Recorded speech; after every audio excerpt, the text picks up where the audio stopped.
In the matter of the people of the state of California versus Orenthal James Simpson, case number BA096. And so, my fellow Americans, ask not what your country can do for you. Ask what you can Hello, do for hello, your Taylor. How are you? I am doing well. How are you?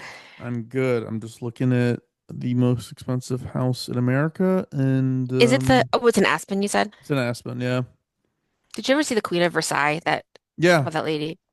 I liked her. I thought she was kind of fun. It is. It is definitely a Florida energy. Yes, exactly. That is for Exactly. sure what she's bringing to the table. Cool. Do you want to introduce us? Yeah, hi everyone. Welcome to Doomed to Fail. We bring you history's notorious disasters and epic failures. And I'm Taylor, joined by Fars. I am here, and we are going to give you another riveting episode. I think. Hopefully so. Probably. Probably. Taylor, who goes first today? I do. Let Sweet. me I'm opening up my Diet Cokes to pour into my McDonald's Diet Coke because I drank all of my McDonald's Diet Coke, so I gotta add more. Hold on. It does feel better drinking out of McDonald's I know. paper cup And for some I mean, reason. I have a caffeine one and a no caffeine one, so not crazy.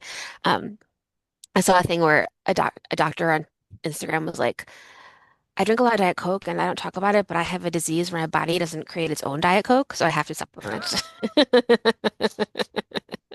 Uh, And I laughed. I do get told quite a bit that I should cut back my Diet Coke intake. Tell people to mind their own goddamn business. You hear that, Rachel? She's gonna, she's actually Mind your literally, own goddamn I can business. hear her saying what on the other side of the door. She's gonna hear this and be like, "What the hell is going on?" Oh my God. My clock that has a quote from a book in it has a quote right now from Gerald's Game. Did you see Gerald's Game? Yeah, I Stephen did. King thing? That's the one, that's the book where my mom read it when I was like 10 and she told me everything about it. And I was so scared to sleep in the dark for so long. And we talk about it all the time, how she ruined my life. Because I was like, who tells their 10-year-old Who daughter that tells story? I know. I was like, the entire setup is not 10-year-old appropriate, much less the rest of it. 1,000%. Like, none of it is appropriate for children. But Mom.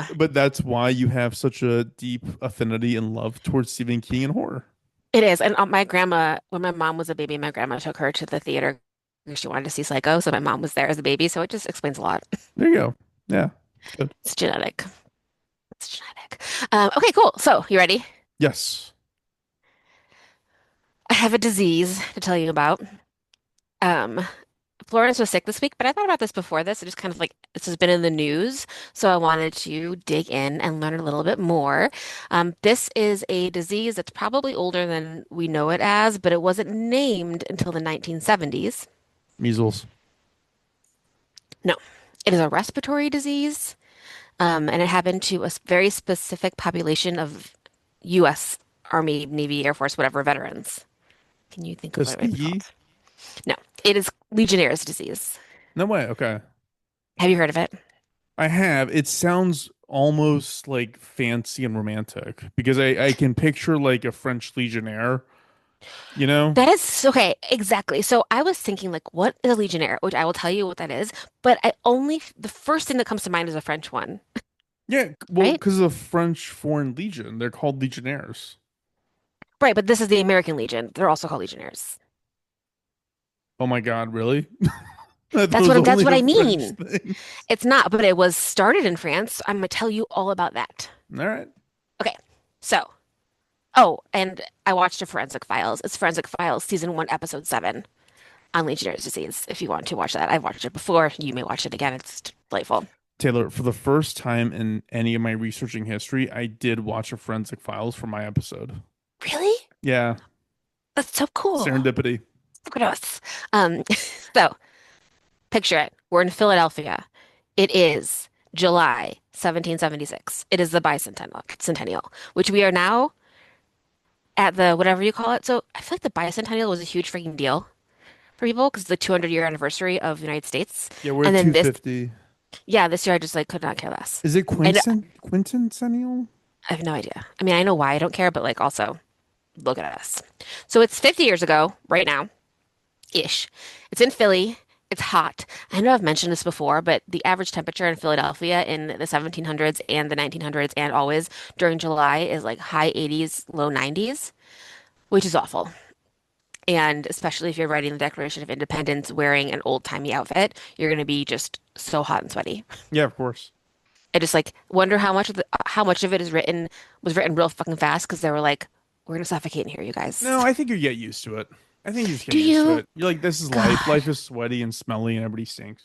God, it seems so terrible, terrible. Anyway, 200 years later, we're back in Philly, and there's a fair amount of stuff going on. So I'll mention these things and then I'll bring them back later. But it's hot. There is a garbage strike, which is very European of them. So there's garbage everywhere. There are possible terrorist threats to the city because it's the 70s and there's terrorist threats everywhere. And there are a lot of sex workers in town, which like there usually are, but like this is something to bring up that like they're active because there's a lot of conventions happening. Yeah, of course. Just FYI. So anywhere like about 4,000 Legionnaires, again, I'll tell you what they are in a second, who are veterans from the American Foreign Legion, are in town for their annual meeting. They stay at the Belford Stratford Hotel in downtown Philly, which has been having some air conditioning issues. So some problems with the AC. They stay there for 3 days. It's a Wednesday, Thursday, Friday. They leave on Saturday. 8 days later, two of them are dead. In total, about 31 of them are going to die, and hundreds are going to get sick. People who were in the hotel, people who walked by the hotel got sick. None of the hotel workers got sick. It was like a super weird mystery of what happened. So I'm going to tell you what happened. Please. Okay. So what is a Legionnaire? Good question that you kind of asked earlier.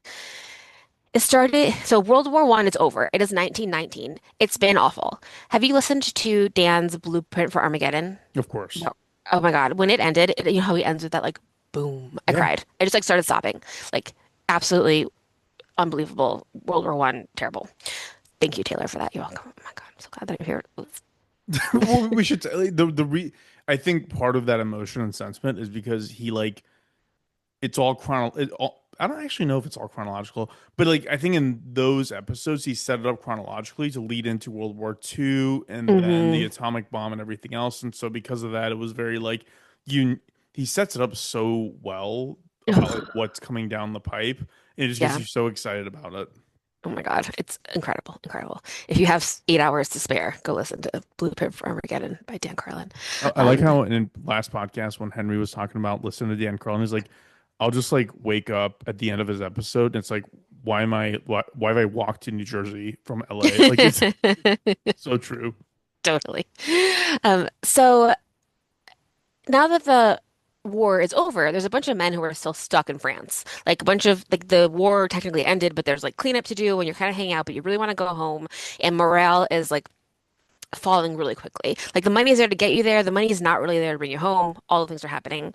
So during this waiting period, some people decided to start an organization to give them something to do. So veterans from all types of the U.S. service get together and can join this group. The person whose idea is Teddy Roosevelt Jr., who is Teddy Roosevelt's son.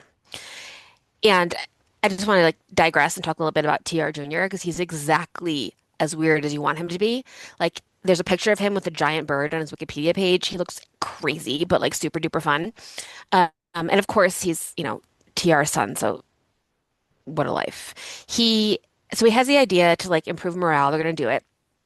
Later on, TR Jr., this is just again an aside, he joins the New York State Assembly. He becomes the Governor General of the Philippines, which is a job that Taft had as well. He becomes the governor of Puerto Rico. Then he becomes the Assistant Secretary of the Navy, just like TR and FDR were. Then he goes back into World War II.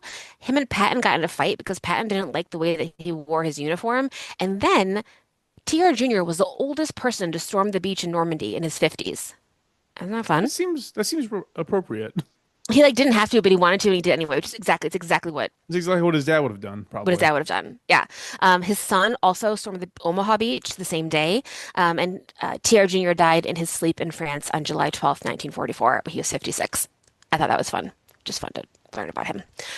Another person who was instrumental in starting the American Foreign Legion is John J. Pershing, who I don't know anything about, but remember we used to work by Pershing Square. Oh It's yeah. named after him. Oh really? So Okay. I didn't know that. yeah, he's a World War One general that we can learn more about later, but that's that. The first meeting of the American Foreign Legion was in Paris, so it does that's why it sounds so French. And they went back to the US and divided up into states. So states were able to do whatever they wanted, kind of, and have their own set of guiding rules, which means some states were allowed to like segregate. Some states, well, there is a story for another time of a time when Legionnaires and Union people got into a fight, and it is called a massacre. People died. So lots of stuff we could talk about that later, but that's essentially who they are. They did things like help pass the GI Bill. They are continually fighting for veterans' rights, trying to get money into the VA, and they wear cute little hats. It's an association. It's an Yes. association of former military. Yeah. Yeah, exactly. So now it's 1976. There's lots of wars to be a vet of. So there's a lot of people who come there. They meet every year, and this year it's in Philadelphia. The convention, like I said, is from July 21st to 24th, a Wednesday through a Saturday. A lot of the men share rooms. Like there's probably a handful of women, but it's mostly men, and everything goes fine. Like the convention itself seems to be fine. And then they start to get sick kind of almost immediately. On July 22nd, even before the it's over, people start to have chills, a fever, a headache. They generally feel just like not good. Some of them have a cough, and some of the times that cough progresses to like more of pneumonia. That starts to happen kind of right away. If they get a fever, the fever gets so high it can go up to 107, which is like you're Fatal. almost dead. Yeah. Yeah, that's as high as it goes. So once they get home, things start to get worse. Again, not for everybody, but for some of them. So on July 27th, so 3 days after it's over, a man named Ray Brennan dies at home. He's 61 years old and he dies of a heart attack. On July 30th, Frank Avini, who's 60, dies, and then three other attendees die right around the same time. So because it's in Philly, it's like the Pennsylvania Legionnaires, so they all kind of live in the area. And a doctor named Dr. Ernest Campbell in Bloomsburg, Pennsylvania, is like, okay, well, I just had three people die of pneumonia. Like, what is going on? Like, what's the like correlation? And they all had gone to this convention. So he alerted the CDC and was like, something's going on. Like, I don't know what it is, but like can't be a coincidence that these three guys just died and they were all this linked together last week. By August 1st, which is like the next Sunday, six more people die, all have the fever, congestion. When they are autopsied, they said their lungs look like Brillo pads. They're just like dry and terrible. By in August 5th through 6th, there are like over 150 people in the hospital, 22 people die in that week. And so they're trying to figure out like what the hell is going on because they don't know, like they know that it all goes back to the convention, but they can't figure out like why they're all sick. So they call in the CDC and the CDC goes to Philly and they do one of the largest disease investigations of ever. Um, I wrote the CDC, in parentheses, RIP, sends a team. And David Fraser leads it from the CDC, and the press starts calling it Legionnaire's disease. So it gets the name from this convention, from these folks. They do all kinds of survey and research because they're like, how can like two people share a room, but only one of them get sick, you know?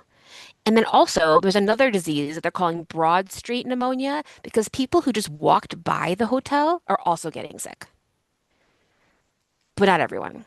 Yeah, I definitely don't know enough to have an opinion on any of So, that. so like, what's going on? The employees in the hotel aren't getting sick, but some people who stayed there are. So the surveys that they ask and the things that the CDC asks these guys are like, when did you take the elevator? Did you take the elevator to the meetings on like this day or that day? What meetings did you go to? Did you drink the coffee on Friday? Just like anything they can do to think of where this could possibly have come from. Then they're like, if you remember the other things that were happening in Philly at this time, they were like, did you see a sex worker? One of the options was potentially super gonorrhea, which sounds very bad. It I was not do, I that. do, well, I do recall that we did think there was a strain of super gonorrhea. That sounds Yeah, I familiar. feel like that comes up every once in a while. I think that came up in our childhood. That sounds like a thing. Maybe. Okay, never mind. Probably always a thing somewhere. Also, like, could it have been the trash? Like, if you ever have you ever been in even in like a city? where the trash is working correctly during the summer, it smells terrible, Yeah, of you know? course.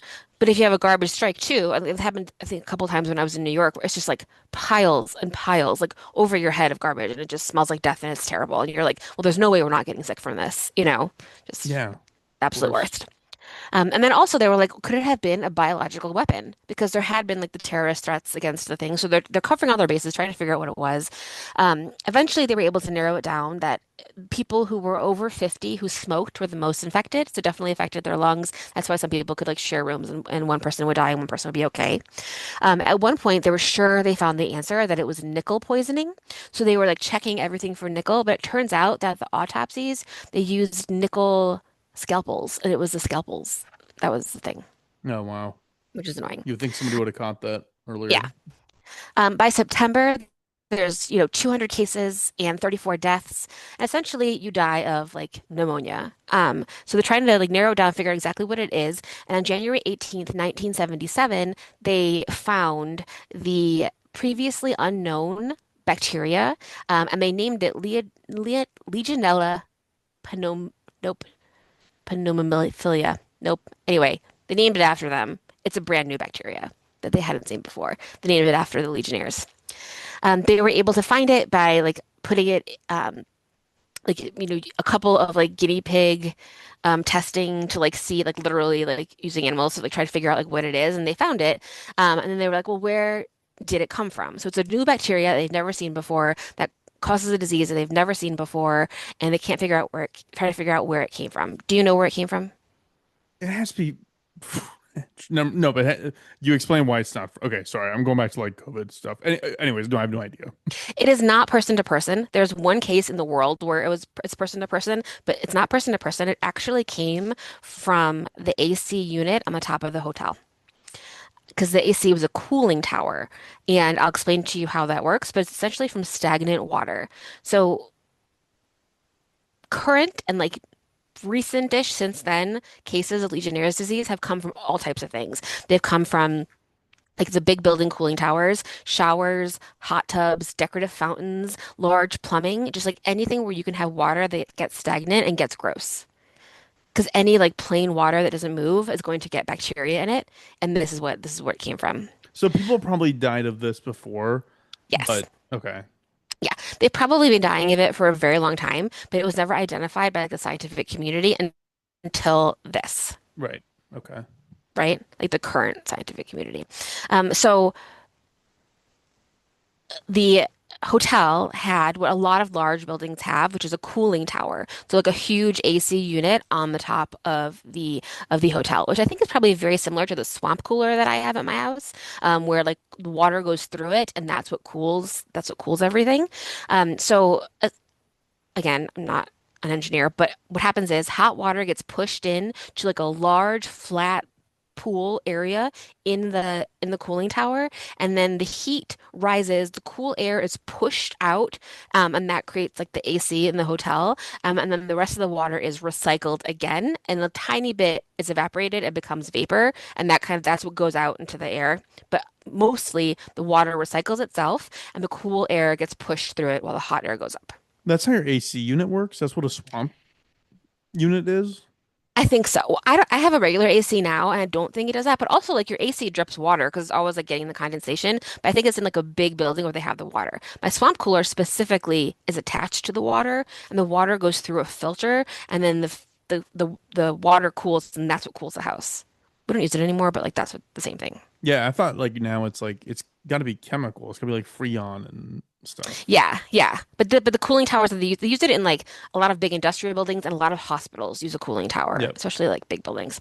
So in this case, at the Belford Stratford Hotel, the water was stagnated at the bottom of the cooling tower, and it wasn't recycling and it wasn't doing what it was supposed to be doing. It was a little bit broken, and they had people fixing it, but they hadn't been like fully fixed. So they have a picture on Wikipedia of this at the David J. Sensor CDC Museum in Atlanta. There's a jug of water that is the water from the cooling tower during this outbreak, and it is yellow, which like cannot be good. It is like bright yellow. So that's like the bacteria in there that was like evaporating into the air that was going through the AC units. So now that you know what it is, it can be treated with like some antibiotics. So there is a way to treat it. It still has a, like 5 to 6% fatality rate because if you don't treat it fast enough, and depending on, who you are, if you've been soaking, if you're older, all those things can like essentially make it worse. Um, Now there are new laws around standing water, so you can start identifying what it is. But it really needs to, those contraptions and things need to have a system where they are heating the water enough, like above 158 degrees Fahrenheit, so that it can kill the bacteria before it goes through the air, if that makes sense. Because there's a huge gap, which is 68 to 112 degrees, where it can just grow. Like that and many other bacteria can just grow. It helps if you remove slime, and then also just a note tip for everyone to get a new humidifier. I just got a new humidifier. Get a new one. Because It could be why? full of because Commun bacteria can grow in it so easily at the regular ambient temperature of your house. You know what? I have two of those little things that like v create vapors in the room, and every now and then I open it and I look inside. It is so disgusting in there. Yeah, you should clean it or throw it away. So just breathing the air in is enough to get infected. Yeah. Yeah. That's how it's transmitted. It's transmitted through like vapor in the air. So it's not like the air conditioning system itself is the thing, it's the water vapor. So it was because it wasn't working correctly and the water, because it was so hot, all these different things, the water was never doing what it was supposed to do to kind of like clean itself. And it was just like growing this bacteria. But then why would two people in the same room being fed by the same or receiving the same air? Because of their personal like history. So like, if you smoke and if you're older and if you like could be sick, you would get it more often. Like if you're more vulnerable to those things, like Uh, you would get sicker. So everybody who died from like the 1976 outbreak was someone who was older and who had like previous lung problems. So they're just that like like that generally unhealthy, and yeah, this exacerbated. It's like okay. yeah, yeah. I still think you should clean your little things. They're really gross. Like I get shocked whenever I do open them because I'm like, how did it get so black and like gross in there? Is yours black? Mine get orange. There's definitely some orange. There's Yeah. definitely parts of it that are orange, but then some of the like standing water is like mildewy and black. Yeah, because standing water is like very dangerous if you just like don't let it filter itself out and move around. Right. Okay, I'm gonna have to clean this Okay, out. you're gonna have to clean those. Yeah, please clean those. So, like you said, it's obviously happened before because it is something that's probably happened for a long time, as long as we've have had standing water. But what we can actually track back to being this very specific thing. In 1965, 16 people died at St. Elizabeth's Hospital in Washington, D.C. A lot of these are at hospitals and like old people's homes and apartment buildings that have these big cooling towers. Um, so before this 1976 and in Spain in 73 and 77 four people died at a hotel and then they were able to trace it back to this and then since 1976 in 1978 people died in Memphis. There's a lot of cases in Australia, which is like another I'm going to add this to my list of reasons not to go to Australia because a lot of the cases are in Australia. I don't know why. In the 80s, a bunch of cases were in England and Australia. 28 people died in a hospital in 1985 in Stafford, England. Dude, In it kind of 19, makes sense though because like the place you're talking about aren't arid places. They're places with high yeah, humidity and like which is also exactly why, because like the swamp cooler that we've used in the past that we're not using anymore because I think it's leaking, but it's here. But I'm like, why don't they have this everywhere? It's cheaper than AC, but you couldn't have it in a place that was humid because it would be would like mosquitoes would swarm around it, like it wouldn't dry yeah, out. it would turn And we're into a so dry cesspool. here. Yeah, Exactly. when you said Exactly. Memphis, my first thought was that campaign I did in 2006, whatever it was in Memphis. Hmm. I lived there for like 3, 4 months, and it was just oppressive heat mixed with Yeah. crazy humidity. And then if you Hmm. also have like built-in standing water, like, I mean, it just sounds like an obvious problem. Yeah. Exactly. Exactly. This one I have. this one I thought was most interesting. In 1999, 32 people died in the Netherlands at a flower exhibition for like it was like a convention, and they died from a hot tub exhibition. So it was like a There big you room go. There with a you bunch of hot go. tubs. Yeah, they had a bunch of hot tubs like out for display, and 32 people died. Um, in France, in there's a petrochemical plant where 21 people died. It happened at the Rio in Las Vegas. One person died in 2017 at Disneyland from Legionnaire's disease. And then today is Saturday, August 30th, 2025. Yesterday, they've officially announced it over, but from August 9th to yesterday this year, there was Legionnaire's disease found in 12 cooling towers and 10 buildings in Harlem, New York City. They were able to look at the bacterial strains, and the outbreak is believed to have started in a Harlem hospital and an under construction New York City public health lab. Because it was under construction, it was like not being taken care of enough, and that got into the system, and 114 people got sick and 7 people died just this month from Legionnaire's disease in New York City. That's wild. Isn't that wild? So, still a thing. Clean your stuff. I mean, and also just like be somewhat healthy. Like the fact that you can like Yes. sustain, like, yeah, like just, I mean, I'm not a picture of health. I know that. Like, I'm not trying to like shame anybody. I know that I have my What's own that word? I issues, can't but remember like, it for people who are like more vulnerable to things. Remember like Jim? Like we had like our boss who had cancer, and it's not his fault he had cancer, but he was like someone who had I guess is a pre-existing condition or whatever, but like if he got sick, it was worse than it was for us, no, you I know. know? I'm saying like things like smoking, for Yeah. example, or like being like super overweight. Like that, it's stuff that you have some agency and control over, not the fact that Jim got cancer 17 times. No, I Um, know. but But like for people like that, like you have to be like, particularly careful because I mean, yeah, and then just I think at you a just certain have to age. stay home. I think like, man, But the then fact that what you can if like, but what if your little humidifier kills you? I'm throwing this thing away. I'm looking at it right Throw it now. away. It's It's like starting to garbage. glow red. Hmm. Yeah. Okay. You know what? When you were talking, what I actually thought about is that pool we swam in, the cowboy pool in my backyard.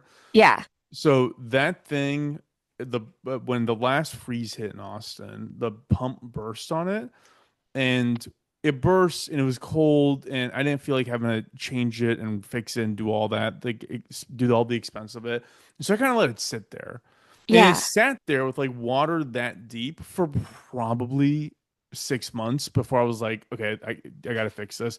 But like that thing probably had this in there. I mean, it was Right. Well, that's what baking in the sun in Austin. that's why that's why you put shit in pools, because like chlorine or whatever you put in your pool, Yeah, yeah, well, I you mean, know? that's been dealt with. It was more so like it busts, and I was like, whatever, I'm just gonna Yeah. let this thing sit until it rusts, and I can throw it away. But Hmm. like, eventually, I fixed it. But Yeah, no, totally. I mean, whenever you see a pool that hasn't been cleaned in a long time, it's horrifying because who knows what kind of terrible bacteria is in it. You just have to empty it and clean it out and fix it. Shock it, like they say. sorry, the dogs keep knocking on the door. Yeah, no, I there's also that shocking thing you can get, Yeah. and so I've done that before. But anyways, that's really interesting. I never when you started talking at first, I was like, oh, we like discovered a new bacteria like that never existed. Like somehow we created this thing, and it was like, oh, like it's probably been around since time immemorial, and we just never knew what it was. It's like when we didn't know until like the Spanish flu. Remember that guy in wherever who like found out that malaria was or the Spanish flu was from mosquitoes, and he like gave it to himself. Yeah, Do you remember yeah. that story? So I feel like we'll talk about that eventually. But like now I'm like, no, duh, it's from the mosquitoes, But like for all of human history, they were like, we don't know where this is from, Yeah. But like now it feels like, well, freaking obviously it's from the mosquitoes. Like it's transmitting blood everywhere. There's blood everywhere. How do you not know this? It But seems they so just didn't obvious now that know. we know. Yeah. Again, I could invent the printing press, but I don't know if I could figure that out if no one else did. I don't know. Dogs are Yeah, gonna be the fucking death of me. That's why I'm getting up, by the way. Every 15 I know. seconds, they're fucking banging on the door. It's like, thank you. Ben Franklin's ghost also knocks on the door, but it's a lot cuter. because he's a tortoise.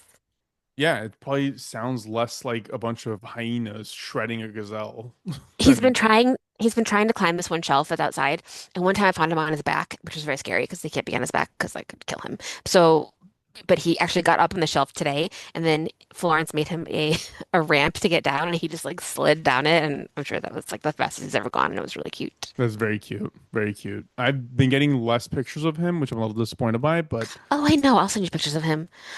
We took him to a hotel last weekend. And we went to like an indoor water park and we brought him with him and just had him in the bathtub and just like dry, sitting in the bathroom all day. And then we went out to eat and I was like, okay, well, we have to on our way out. So we couldn't leave him anywhere. So we put him in we have a Tupperware container that obviously has holes in it. And we put him in that and we put him in like a big paper bag and we like held it like very carefully. And we like very loudly were like, we have this cake in this bag. We have to make sure it's very still. And we just like talked about it being a cake the whole time. Like, it's the way to do it. That is absolutely then the way that to was do it. it. That he came to a restaurant. I don't know He's adorable. why, but there's something, maybe it's like primitive brain of mine where like I could have sworn that like reptiles also had one of those weird things where there was like they had diseases that were like really gnarly in humans. So I did have to sign a piece of paper with when I got him. I signed a bunch of stuff, but one of the things was like that I recognized that turtles and tortoises can carry salmonella. But the woman who gave me Ben Franklin's ghost was telling me that like it's of course possible, but it's more likely with the reptiles that eat meat. That if Yeah, you yeah. know, because he only eats like lettuce and like dandelion greens and cactuses. I You never know, associated with like frogs and yeah. turtles. I mostly associate, well, so, I mean, th those also eat meat sometimes, but like I mostly associate with like snakes and like very large lizards. Yeah. For some reason, I don't know. Again, I probably watched Discovery way too much when I was a kid, and that like implanted in my brain. I think that's safe. Like, don't get so close to them. Yeah, You yeah, never know. yeah, yeah. I mean, Gila monsters will kill you with their like spit because they're so toxic. So Yeah, yeah, yeah. Or like the the frogs that you can put your arrow on and then kill someone with. yeah, yeah, Double totally. kill them. Yeah. Um, but how did you come up with this topic? I've been th Legionnaire's disease is like I know this is so stupid and you're never going to remember this and no one else will get this, but like do you remember how I said that sometimes I just think Harrison Bergeron, that Kurt Vonnegut story, but like the words Harrison Bergeron are like in my head a lot, and so is Legionnaire's disease. It's like one of those words that it's like I don't know, kind of beautiful in a weird way. So it's like in my head. I yeah, there's my brain makes weird associations. There's a 19 like late 80s or early 90s movie when Jean-Claude Van Damme became like famous action hero kind of a guy Hmm. called The Legionnaire. Is it Oh, called The Legionnaire? Somebody's gonna fact check me. and look this up. Yeah, it's called Legionnaire. And for Oh, some reason, like that imprinted in my brain about Legionnaires. And when I would, and John Claude Van Damme was like the coolest guy in the world when you're like a young boy, when he was coming up. And so oh in my yeah. mind, I was like, like this disease sounds like it makes you super gnarly and really cool. But clearly it's just like Does that make you really cool? Um, why is he wearing this hat? I love it. because he's in the Is French it Foreign Africa? Legion, because everything that I associate with Legionnaire is in France. Which also reminds me, I want to do an episode at some point about the French Foreign Legion because the whole concept is like wild. It's like mercenaries. It's not like what you described in the U.S. It's like Right, really okay. hardcore. That makes so much sense why I only think of it as like a French thing. Oh my God, this is amazing. It says, when ambitious boxer Alain Lefebvre, John Van Damme, refuses to accept a mobster's bribe, he ends up with the price on his head. A marked man, Lefebvre takes refuge by enlisting in the French Foreign Legion and gets sent to Morocco. Yeah, it's great. Well, It that sounds sounds fun. great. 1998. There we go. It's 29%. I would have been 14 years old, and that was exactly the age where I was like, I'm gonna kick everyone's butt. And I started taking karate lessons, and I realized that I have no coordination. Oh, you took karate lessons. That's fun. Yeah, I was a little nerd. Um, Fun. Well, thank you for sharing. Anything else on that note? I do have some listener mail, sort of. I reached out to Ben because it's my friend Ben, who we've talked about, who is a pilot, and I asked him if he has to do the a simulator because, like, I don't know, like flight simulator is always like a thing that they talk about in plane crashes, or especially in the Malaysia one, because I was talking about that. And he does. They have to do courses every like trimester, different trainings, and then like this year he has to do like he just did one for the winter because like winter is different than everything else. You have to kind of like re-up your winter knowledge and that kind of thing. So Fun. yes to that. And then I've been watching a lot of those plane crash shows. So You're I watched. welcome. Yeah, thank you, everyone. I watched Green Dot that you suggested. I told you this, but it was so funny. They have ads, and they had an ad for Factor, like Yeah. the shitty meal kit, And he said, and they're. Oh my God, he said, well, the people on this doomed flight, their meal was served, and it's too bad it wasn't Factor. Da, da, da, da. And then it went to the commercial, and I'm like, oh my God, these people just are gonna die in like 5 minutes. You're drinking out of Factor. So funny. And then I watched Mayday Air Disaster, and I have a couple notes. On United Airlines Flight 232, they did a crash landing and a bunch of people died, but the pilot made an announcement that said this is going to be the worst thing you've ever been through before they landed or crash landed. I just can't imagine. Like, okay, sugarcoat it a little bit. You don't need to like say that to me. when The last do you thing I know heard. when that one I was? can't remember. Um, and then also the NTSB, the National Transportation Safety Bureau, is that what that is? Bored. Are the people who look into those. It is a great job for adults with autism. It's just they have to be just like so detailed, like I all those mean, guys. They're delightful. yeah. You're reconstructing just fragments of things, and hmm and then my last note is like, what is wrong with you if you are a parent and you have your child be on Mayday Air Disaster as an actor on a plane that's crashing? Like, how much money could you possibly make from that? Like $1,000? What is wrong with you? Your kid is not going to win an Academy Award. they What do you have make? to like do some CGI. They can't be like really that. There's no way. Mayday Air Disaster is not new enough to have CGI. Yeah, that's fair. That's fair. Yeah. I just think that's wild. I'm like, what? You're gonna let your child be on this like fake plane crash show? What is wrong with you? Hollywood parents, man. Jesus Christ. I would never. Um, well, thank you for sharing. And Ben, thank you for answering our questions. We probably could just fill your inbox with the questions. Honestly, he was like, you should call me sometime. I was like, I know, because he was sending him so many questions. We should do that. We should compile a list of questions and see if you'll do an interview.